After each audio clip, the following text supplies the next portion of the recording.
பொழிகிற இரண்டாம் நாளில் விழும் துளியில் மாசில்லை. இது ஒரு வகை இரண்டாம் பிறவி, வாழ்வில் இனிமேல் குறையில்லை. யுத்தம் புரிகிற மண்ணில் இரத்த பந்தம் போல் பலமில்லை. வா எழுந்திடு, வாழ் சுழற்றிடு, வான் கிழித்திடு, பயமில்லை.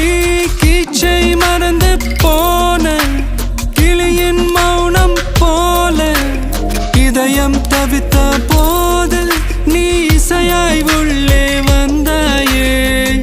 உறவெல்லாம் ஒன்றாக, விழியெல்லாம் தேனாக, இருளெல்லாம் தூளாக, பறவை கூட்டில் வெண்மீன் பூக்க